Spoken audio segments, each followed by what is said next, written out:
We began today's newscast with another market slump. There's been a couple of them of late. Yes, it recovered later in the day, but many very smart people are saying it may be a sign of some things to come. One of those is Peter Schiff.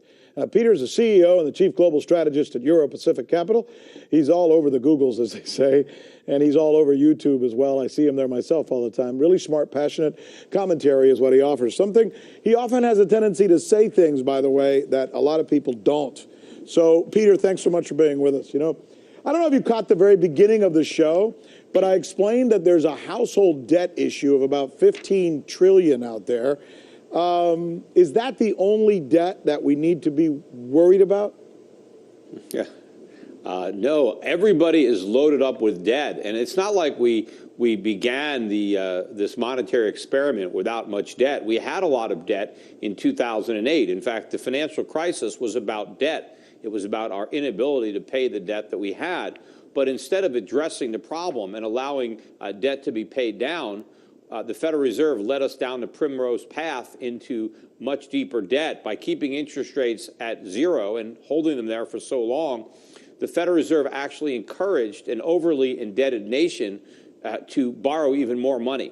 So now it's all facets of American society that are leveraged to the hilt. Individuals, corporations, the federal government, the state and local governments. So everybody is loaded up with debt. And guess what? Interest rates are now finally rising, and that means the cost of servicing that debt is going up. And this is going to be a problem, just like an adjustable rate mortgage was a big problem in 2008 when these things were resetting. People couldn't afford to pay. Well, the same thing is going to happen on a national scale. Rates are going up, and we're too broke to pay. So the problem is if we try and normalize things, it's going to create chaos. Is there any way that we can avoid that at this point? No, it's impossible. In fact, because we kept it going so long, the collapse is going to be that much bigger. I mean, the sooner we face that reality, the better. But no politician wants to face that reality. Right. I mean, they want to pretend everything is great. Right, of course. And by the way, the Trump tax cut, does it alleviate the concern, worsen the concern? What does it do? Well, obviously, it makes the concerns worse because if the government is collecting less revenue, then the deficits are getting bigger. And so now the government has to borrow even more money, and that becomes an even bigger problem. What we need is smaller government. But nobody wants to shrink government, including Donald Trump, who's now the defender of Social Security and Medicare. He wants to launch another nuclear arms race and start the Space Force. So it's all about spending more money. So Trump wants to spend more money and cut taxes at the same time. I mean, that's completely reckless. All right, let me not ask you a question as a news guy now. Let me just ask you a question as Joe Citizen sitting out here listening to your conversation where I'm thinking, man, this guy's making some sense, but I'm very concerned about what he's saying. What are the signs that I should be looking for, and what should I do about it? Well, the signs are already there. I mean, look, the stock market is falling. 40% of the S&P is already in a bear market. So the stock market is forward looking to the next recession.